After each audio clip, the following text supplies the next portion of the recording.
It's something. Yeah, it's a Chevy anyway. Stay tuned.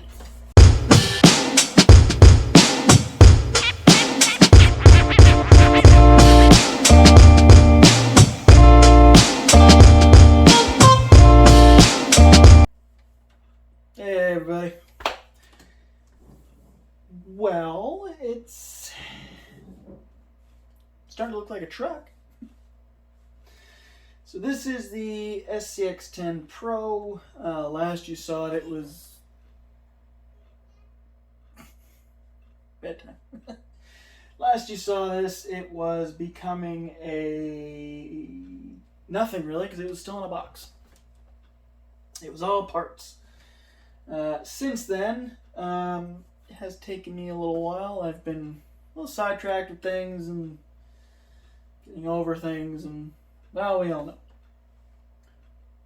As well as finishing other stuff, but it has become a truck. We'll start with the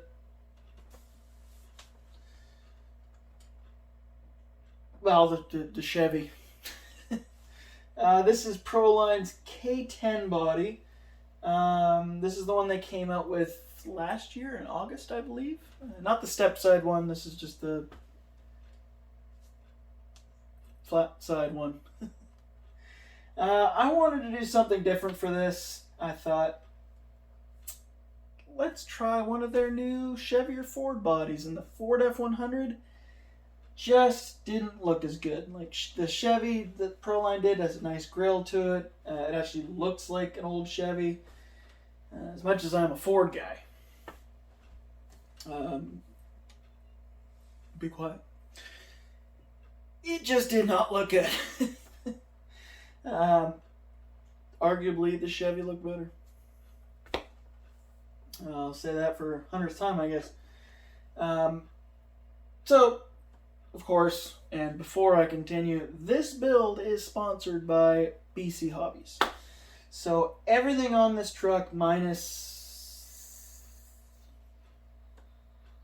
1.5 things.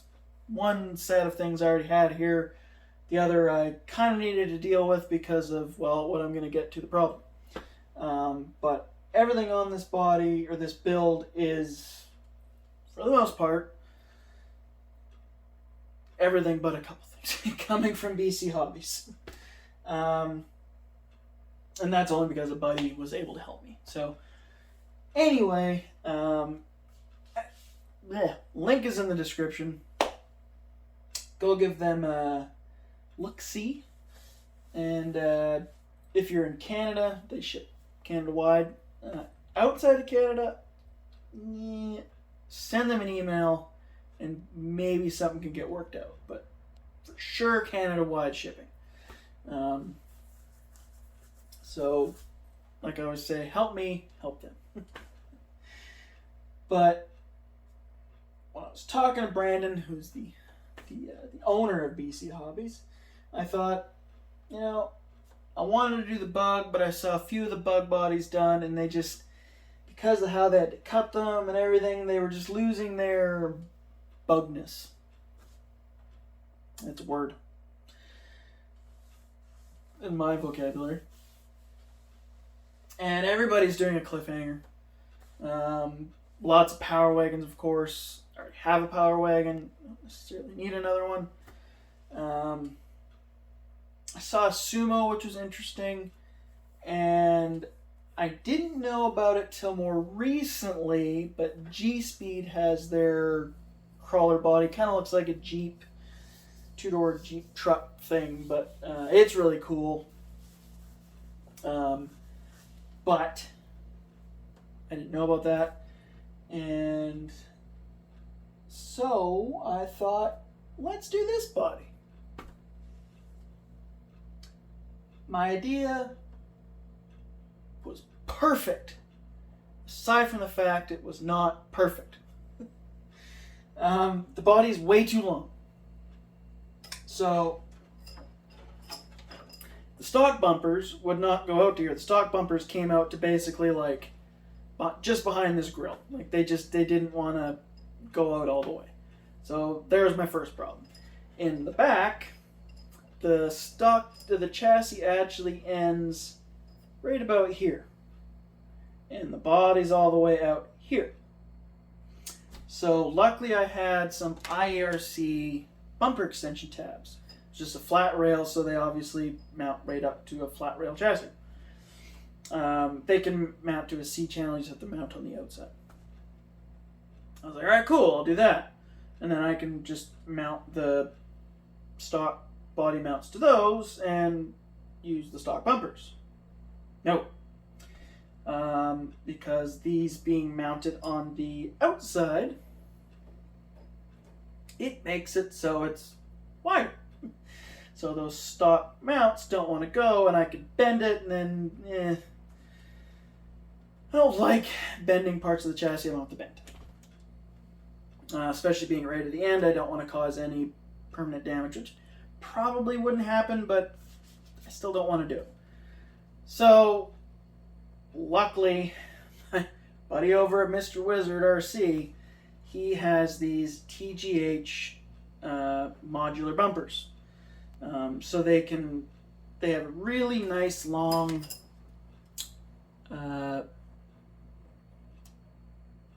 bumper mount, we'll say.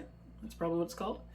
And then they're obviously nice and long in the back. So the back bumper is perfect. It's basically the width of the tailgate. That's what I like. That's what I want.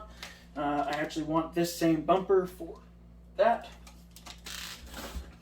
Although I'll probably get the IRC one. But that's beside the point. We're not going there. In the front, the issue was I didn't have to use the bumper extensions in the front. So that was the first thing I did not have to do. I could have had them on, but the way that the bumper extensions mount on, they weren't actually, these bumpers tabs were too long. So it just stuck out way too far. And as you can see, I wanted the bumper pretty well right up to the front of the truck. So, yeah, I got another set of the TGH modular bumpers.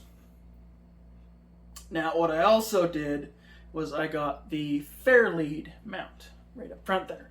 Because I will have I'll have to cut out a little piece, probably just drill a hole to be honest. I'll have a hole so that my winch line can come out up on here. I could flip this under, but then I thought about it. I was like, well, if I flip that, it can just come straight down. But then the problem is, in my opinion, it's just going to hit on things. Like being up here, it's kind of out of the way, and it's the bumper is what's hitting and stuff, right? So I didn't want to damage or bend or anything the actual Fairlead. I wanted it to stay up top where it should be. And all I really need to do is just drill a hole, slot a hole, do whatever, and the winch line can just run through there, through the hole, through that, and we're good. So that was the first problem. Had to deal with bumpers because this body's so wide. Second problem, it's long. It's wide. So obviously it doesn't sit very nicely on these sliders. I did cut a little too deep. I could have, cut too much off. I could have left a bunch so it sat down there, but then the body's kind of sucked in and it just... I find they look funny when they're all sucked in like that. Whereas at least that sort of looks like a body. Oh, I'm looking at it that way.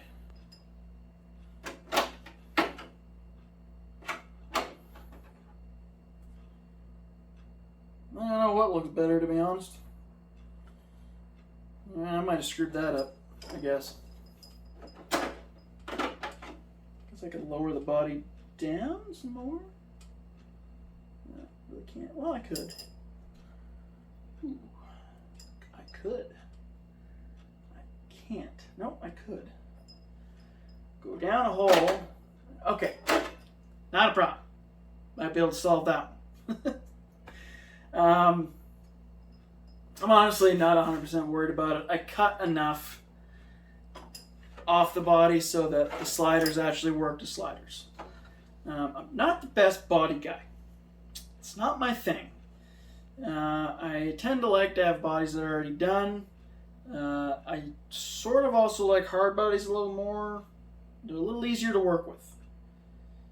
Although I did a bit of a harsh cut job with them. I'm just not known to do the best job with Lexan bodies. But I'm trying to make this one look at least half decent. So now we're going to go to the third problem. This is not meant to sit low. This body is meant to be sitting up a little higher, and 4.75 tires are going to want to rub. Now, granted, I didn't have my Vanquish rims and the wheels doing this. I had my Pro builds, which sit quite a bit further out. These I picked up the Vanquish SLW 225 hubs. So they're actually sucked in a lot more.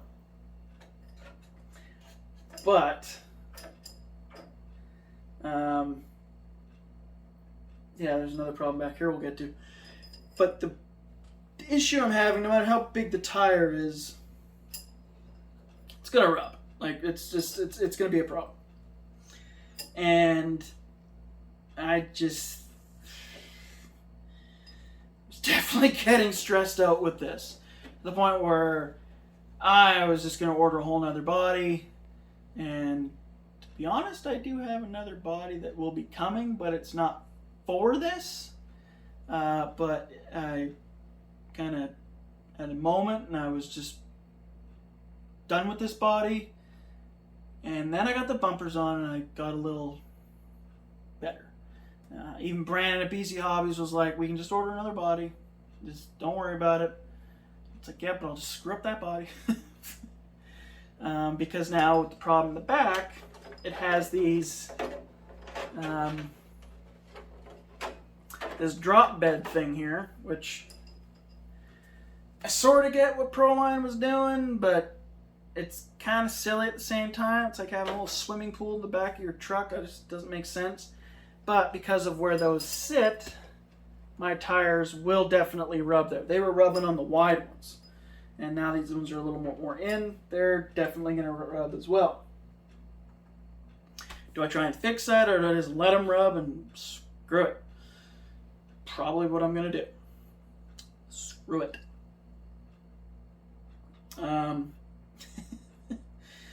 So that's just where this body. That's where this body's kind of been not a pick to do.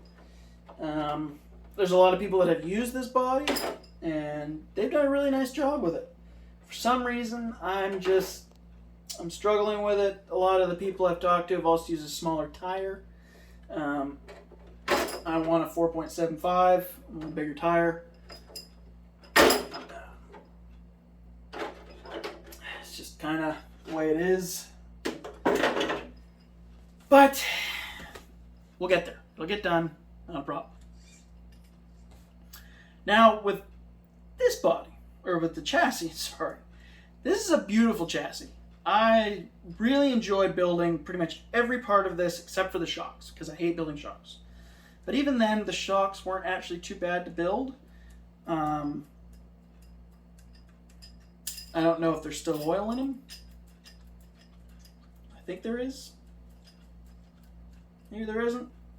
Couldn't tell you. But the transmission is really nice. I have to kind of go back over it. I think I might have put something together wrong. Not 100% sure. All I know is the gear sits really, how could I say this? Really close to the servo mount. So you can see there, hopefully. It's just really close there. It actually rubs right there. So I don't know if like maybe it's just not on straight, but when I move it, it's fine. So I don't know.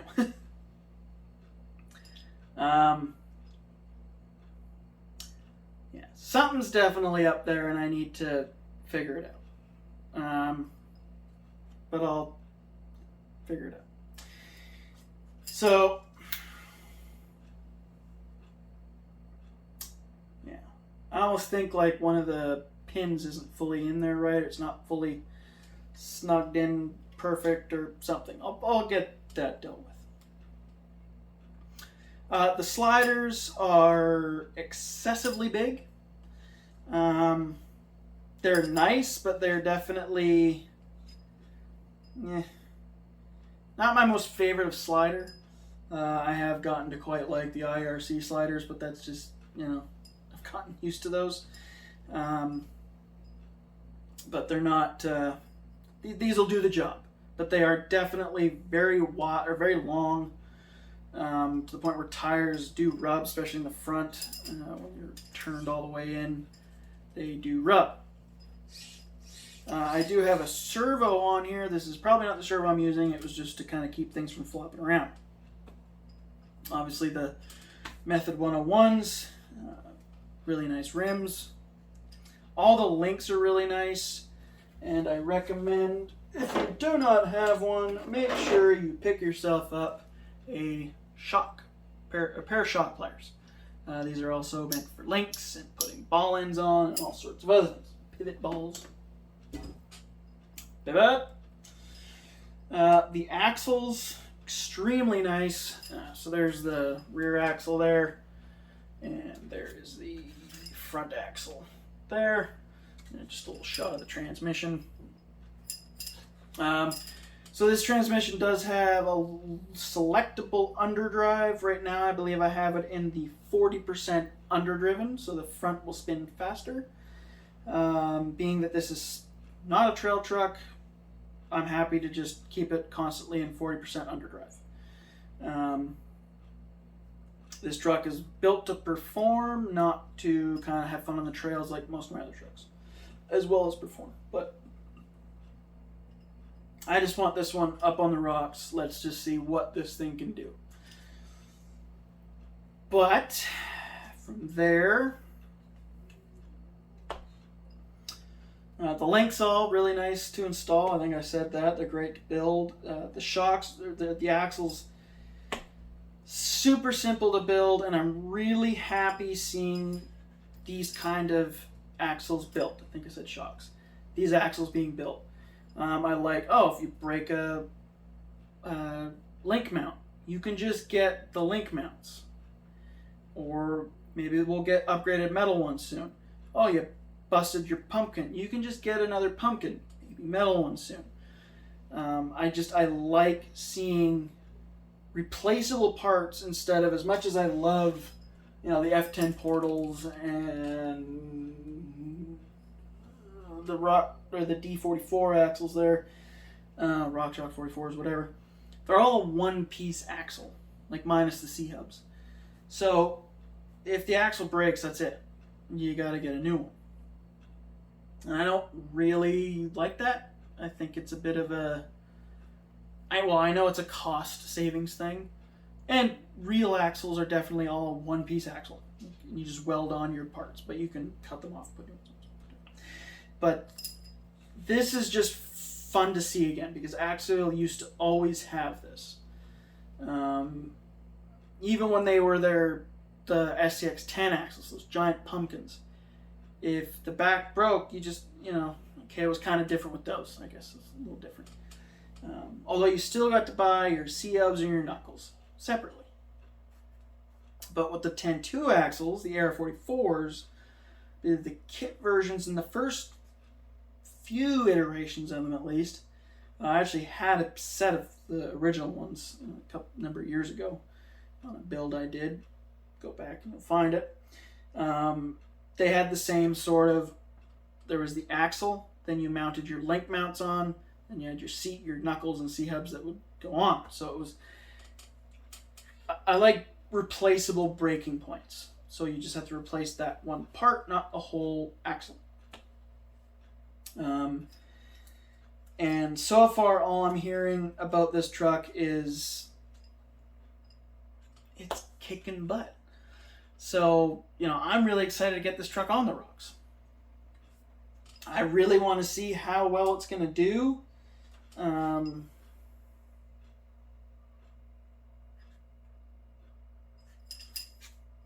Just my eyes. That's just my eyes. Joys of being blind. Blind guy RC. My sense of straight isn't great because this eye I can see sort of here, and I can see decently well over here and around and above. Direct on, like I can't see the camera right now. And this eye, it's good. I need magnifiers and everything, but I can at least see, good enough to do day-to-day things, not good enough to do also day-to-day things. Like I can't, personally I feel I can't drive legally. Apparently I could, but I choose not to drive. I'm a very avid, I love driving, I love cars, I love all those things, but being that I'm very fussy about good driving, I choose to not drive because I can't see perfectly. Or I can't see, I want to be able to see, at least if I could just have glasses on, that'd be fine. But I can't do that, so, but we're veering off vastly from what I should be doing. But one thing about this chassis is everything is like, it is perfectly, like, when you go like this, there is like, I don't even know how to say, like 2 millimeters? Maybe not even that, between the spur gear and the drive shaft. Like everything is perfectly just, this is how it's going to work. We got everything just, Axial really did a good job with this chassis. And, I think Axial fans, if you're Canadian, Axial fans they're basically like Toronto Maple Leafs fans. Always hoping for a good one. Just, keep getting let down. Well, weren't let down this time. This is Axial Stanley Cup right here. Right here. There's a little hockey term for you. They nailed it. Like, this is just a home run build. Minus a few things that clearly were probably my mishap, like this gear being too far forward, being that nobody else apparently has this problem. I'm pretty sure it's just something I did wrong, and I need to just quickly pull this apart, see exactly what I did, go from there.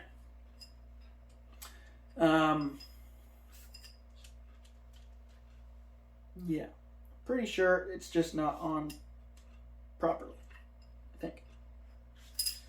Maybe it'll... Yep. Definitely need to take it apart. But yeah, so there's been a few hiccups on the build, of course. Needing to get different bumpers, and Brandon, sorry, but I knew these were the bumpers that I was going to need to get, and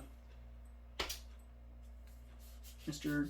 Colby, my buddy there, Mr. Wizard, he had them, and he helped me out, and he got them for me, because I wanted this build done a specific way. And this body, like originally I was going to be like, oh, we'll just keep using the stock ones, it's fine. Once this body went on, the stock ones were not going to look good, in my opinion. And it needs to be cleaned, and a buddy of mine's going to paint it. But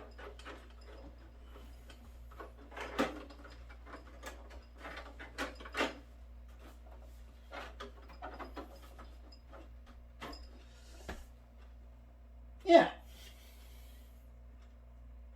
So that's where the truck is. regardless of the body problems, I'm still really excited for this, to do this build. And it's just a body. I can switch up a body anytime I want. You know, I did a trade recently with a good buddy. I could throw a hard body Hilux on there. You know, just throw that on there. Very simple. But I don't think we're going to do that. But I could always get an RC with 4-wheel drive hobby body. You know, there's very easy. You just order the whole gray body and cut it and fit it and do whatever and get the body mounts and, well, Bob's your uncle. In my case, Bob was my dad. But we don't talk about that guy. So there's lots you can do. Body's a body. I'm not going to worry about it. And as long as it looks nice and it can crawl decently well without having massive body rubbing and catching and everything else, I will keep it on. You know, if the body performs with the truck, the body isn't going anywhere. If the body is just nothing but a problem, well, the body's got to go. Now, if it's gonna be the COVID body, it's gotta go.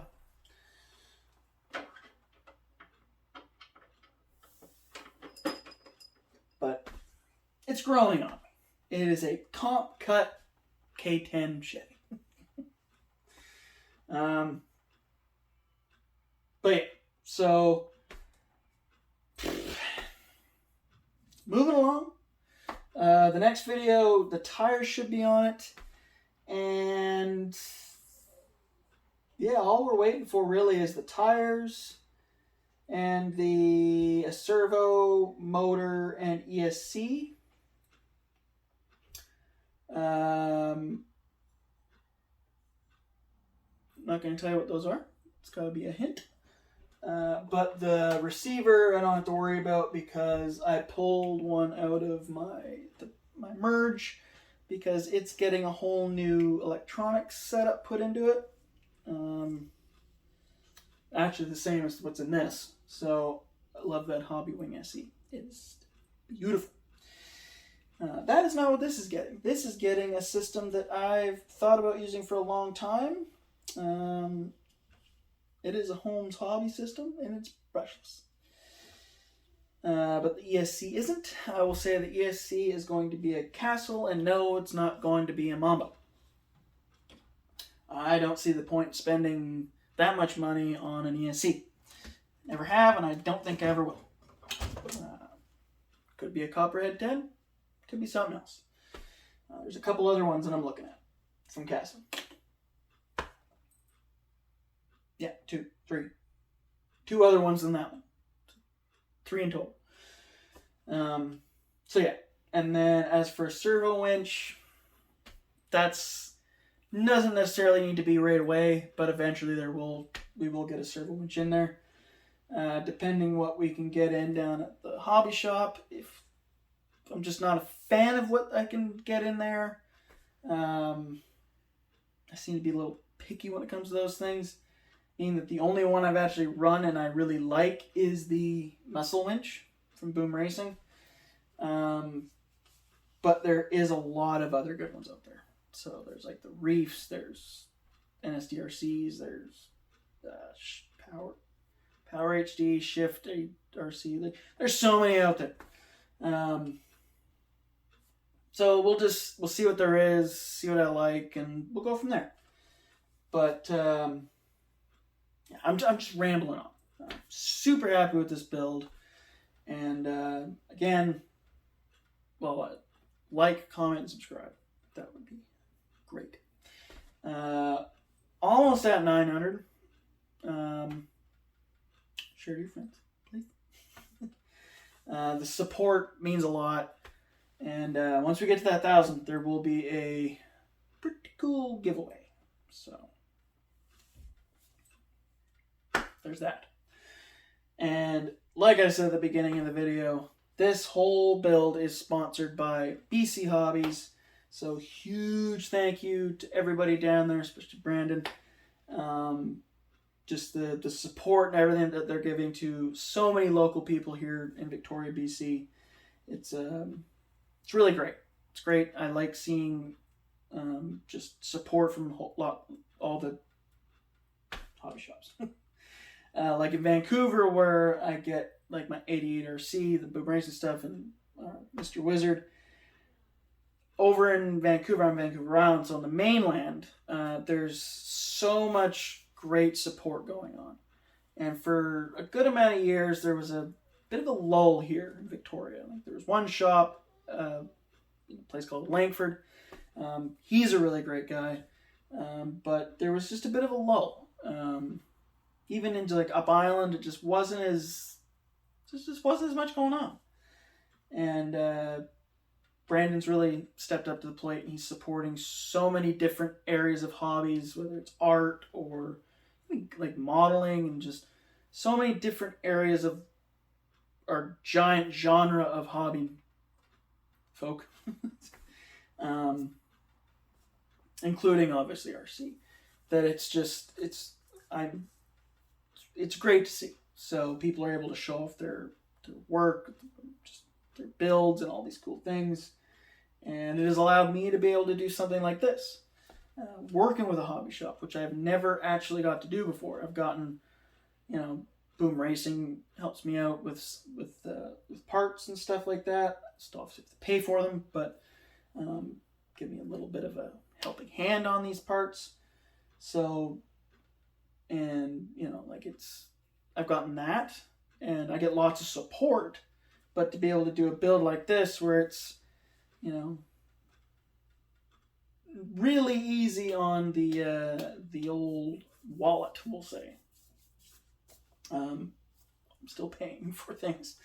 It's really nice to have that, even that opportunity. So that said, again, thank you, Brandon. Thank you, everyone at BC Hobbies. This build has been super fun, and I'm just really excited to keep going. And this build is opening up a whole new friendship, let's say, with everybody at the hobby shop, and a future full of opportunities. I'll leave it at that. So, as always, thank you very much for watching, and we will see you in the next video. Peace out.